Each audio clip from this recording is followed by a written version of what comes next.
Bonjour nos chers candidats, pour suivre les actualités des autres épreuves du TCF Canada, visitez notre plateforme officielle www.formation-tcfcanada.com. Aujourd'hui et dans cette vidéo, nous allons corriger des sujets d'actualité pour les 3 tâches d'expression écrite. Gardez à l'esprit de ne pas utiliser nos rédactions lors de vos tests pour éviter le plagiat. Tâche 1. Pour cette tâche, vous allez rédiger un message.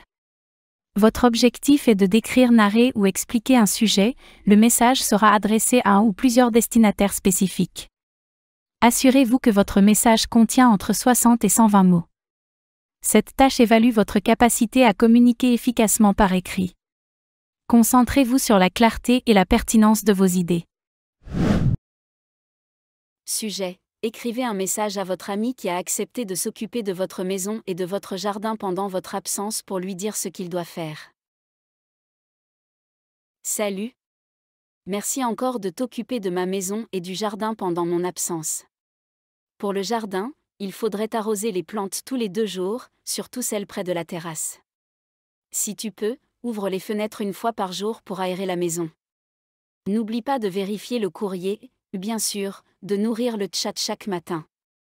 Je te fais confiance, merci encore. Ayoub. La tâche 2 consiste à rédiger un article ou une lettre destinée cette fois-ci à plusieurs destinataires pour faire un compte-rendu d'une expérience ou d'un récit. Ces comptes rendus et récits seront accompagnés de commentaires d'opinion, de descriptions ou d'arguments en fonction de l'objectif demandé. Le candidat doit veiller à ce que son texte contient un minimum de 120 mots et un maximum de 150 mots. Cette tâche évalue la capacité du candidat à transmettre efficacement des informations, des opinions ou des arguments par écrit tout en respectant des exigences spécifiques. Sujet. Envoyez une réclamation par courrier à une agence de voyage pour exprimer votre mécontentement suite à un voyage mal organisé. Objet. Réclamation suite à un voyage mal organisé. Madame, monsieur. Je me permets de vous écrire afin d'exprimer mon profond mécontentement concernant le voyage que j'ai récemment réservé auprès de votre agence. Ce séjour, qui devait se dérouler du 10 au 17 octobre 2024 à Barcelone, a été marqué par de nombreuses défaillances dans l'organisation, ce qui a considérablement impacté mon expérience.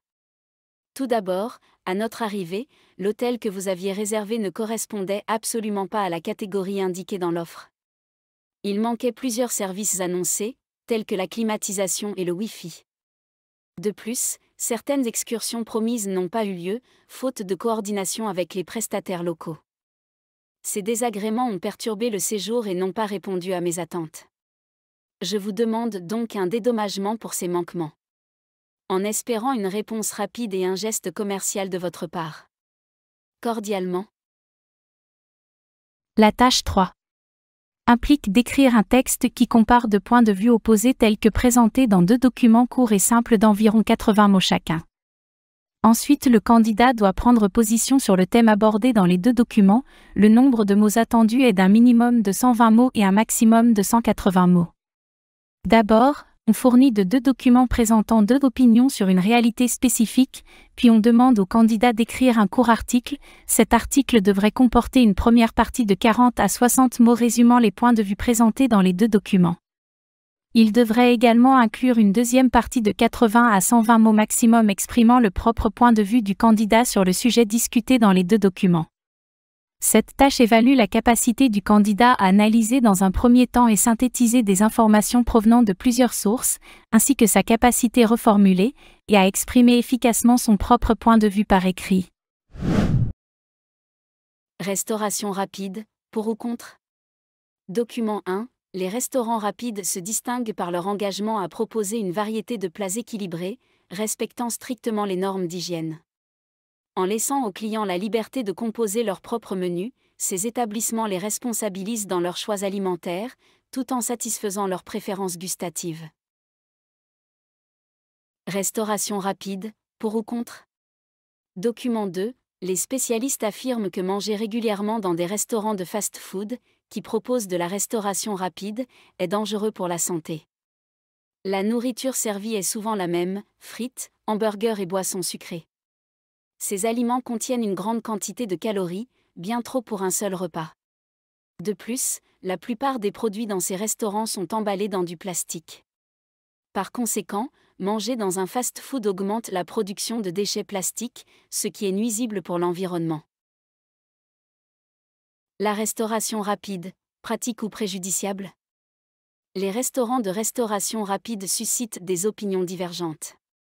Certains considèrent qu'ils offrent une variété de plats équilibrés et responsabilisent les clients dans leurs choix alimentaires.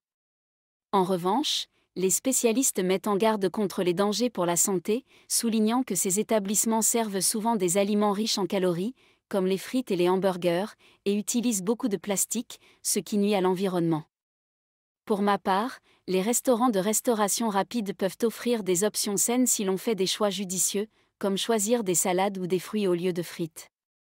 Cependant, il est indéniable que la consommation régulière de fast-food pose des risques pour la santé en raison des aliments riches en calories et en graisses.